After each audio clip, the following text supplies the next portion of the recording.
Now we are going to another online session with Simon Boas Hoffmeyer, Senior Director, Sustainability and ESG, Carlsberg Group. Hi and welcome, Simon.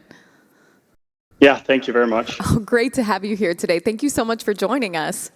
Okay, so in Sweden, we have this idea that all Danes take their bicycles to work regardless of the weather. Is that something that's true for you?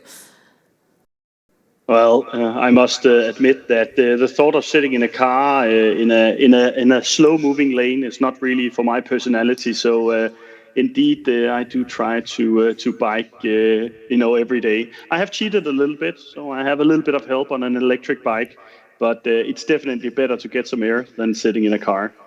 And not to be too punny with this, but what drives you? What drives you in your job? Well, if I'm then being a little bit punny as well, then, I usually say that two of the three things I love the most in life, I actually do for a living.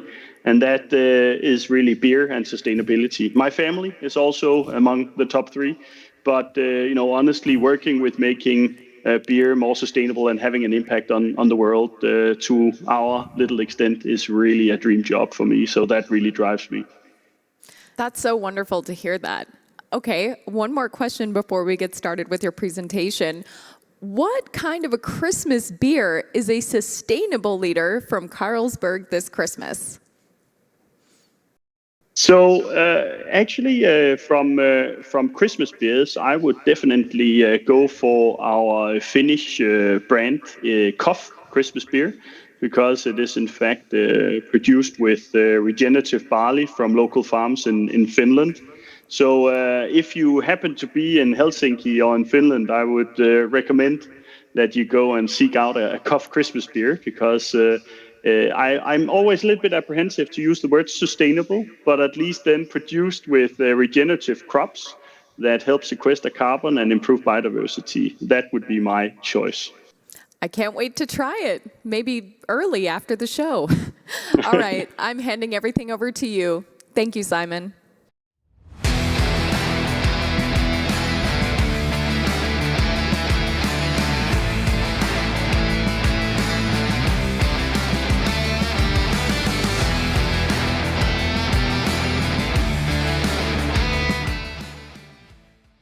So, of my today is creating a future-proof business. And the areas that I'm going to focus on is really what you can see in this picture. It is definitely on the agricultural side and the direct climate impact of the products that we are selling that is relying on the natural habitat. But basically, before I go into the details, just a brief fly-in. At the Carlsberg Group, we have a ESG program. It's called Together Towards Zero and Beyond. And we have actually been having this program in place since 2017, though we did update it ever so slightly last year to better take into account the very complex environment that we as a business are living in right now. I believe the previous speakers have mentioned a lot of the acronyms that we are facing as businesses right now, but the Corporate Sustainability Reporting Directive, the Packaging and Packaging Waste Regulation, and various other initiatives from legislators are coming our way, and that requires, as I usually say, that the sustainability in corporates moves from being teenagers to growing up. And what does that mean? It really means to be able to measure and manage the area to a much, much higher degree of professionalism and certainty than we might have been doing in the past.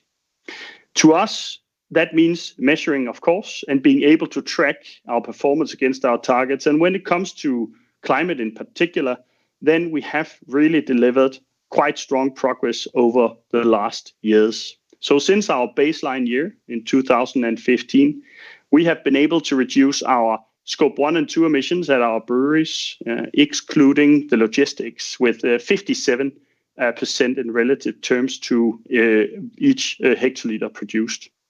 At the same time, we have reduced our relative carbon emissions in Scope 1, 2, and 3 with a 16%, effectively creating a decoupling of business growth and carbon emissions. The next step on this journey is, of course, absolute reductions, and that is definitely the direction that we are moving in. When looking at our overall program, this complexity that I spoke about before is evident. In the past, we had 4 focus areas in our ESG program, and now, in fact, we have 11. Today, I will focus primarily on the 2 first zeros that you can see on this picture to achieve zero carbon footprint and zero farming footprint in our business. And to achieve that, we have set ambitious targets. So we want to reduce the emissions both in our scope 1, 2, and 3, and we have set specific targets to achieve that. And within the beer and beverage industry, I'm happy to say that now having a net zero target in 2040 is more or less industry standard now, which is an amazing development happening over the last years. In 2017, we were the only brewer with science-based targets and among the first 3 in the world to have 1.5 degree aligned targets. Now it's becoming the norm, which is absolutely amazing. When you look at our value chain, then basically we have our emissions primarily coming from agriculture and processing and packaging. When you look at the 3 other steps here, brewing, distribution, logistics, and cooling, they all make up around 10% or a third altogether, while the 2 others make up 2/3. So obviously these 2 areas are paramount for us to tackle in order to have a credible net zero roadmap. As alluded to, I'll focus on the actions that we're taking within agriculture, but I'll also just start with a few examples of what we have done within our breweries, because the emissions that we have from our direct operations are, of course, the first place to start. And back in 2017, we had 15 breweries that were operating with coal-fired boilers. My colleagues in the Asian region and our supply chain organization did amazing work and eliminated coal in only 5 years across our business.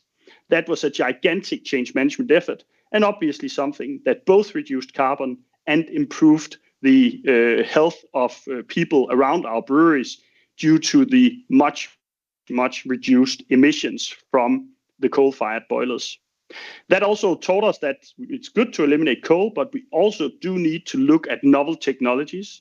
So in Greece, we are, for example, looking at harnessing the power of the sun to generate solar-powered steam. So not electricity, but actually replacing the thermal heat needs that we have at our breweries. And that's necessary because 2/3 of our energy demands are approximately coming from the heat and 1/3 from electricity. So this is offering us an opportunity to handle the heat decarbonization, which is definitely one of the major challenges that we're all facing when we have industrial processes. But of course, the electricity is also very important.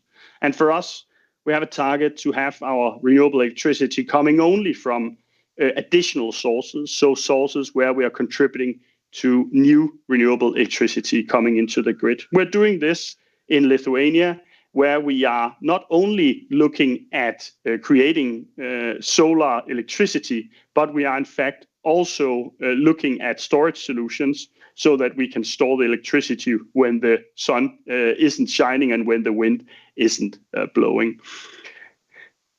Of course, there are other parts of the value chain that are important to decarbonize, and that includes our logistics fleet as well. And but very recently in Sweden, then we actually did enter into a very big agreement with Einride to decarbonize our truck logistics in southern Sweden. So Carlsberg Sverige is really also taking amazing steps to decarbonize their emissions. So a lot of concrete steps within our scope 1 and 2, but as you saw, 24% of our total emissions comes from the agricultural sector.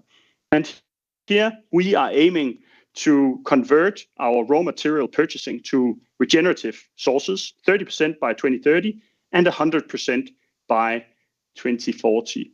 We're doing various things to reduce the carbon emissions, and one of them is that we're actually developing new traits of barley that are lower energy intensive and thereby have lower carbon emissions in the brewing process, but also that have better and fresher taste for our consumers.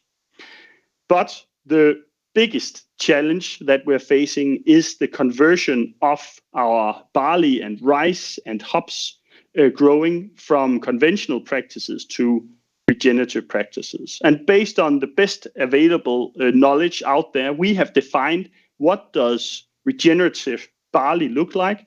And to us, so far, the definition really states that you need no or low till, so don't disturb the soil as much as we have been used to doing. This conserves the CO2 in the ground, it sequesters it, and it also maintains the nutrients. We want to see more cover cropping so that the crops can help each other become more resilient and better. We would like to see that there are cover crops on the fields throughout the year, or as we say, 347 days a year, the fields should be green. We want as little chemical input as possible, and we really want the practices to be documented and the benefits to be seen. So we're starting this journey together with our suppliers. We're doing advocacy to convert our agricultural supply chain from conventional to regenerative practices. And as the former speaker alluded to, we want this not only for carbon, but also for biodiversity benefits. And we are already starting the journey. In Finland, I alluded to the Cough Christmas beer, where we have farmers we're working with on regenerative practices. In the UK, we're starting up now together with partners ADM and Cirrus Rural to bring regeneratively grown barley beer to the consumers and cooperating with WWF to actually make it consumer relevant. And in France, we are enabling digital tracking through blockchain to in fact ensure that we have full traceability of our barley growing together with our partners at Soufflé. So it's not just words, action is also starting. The coming challenges will be to find the partners and the value chain leaders that we can work with to scale up the transition to make sure that our beers have as little environmental impact as possible and is really driving the sustainable transition within the beer and beverage industry. So that was all I had for you today. A fairly short presentation, a lot of words, but I hope that you will go and follow us on our social media channels. And if you have the time, that you go and read our ESG report. There's a lot of data, a lot of details that I was not able to cover today. So I hope you can be inspired and also provide us with feedback if you think we can do something better.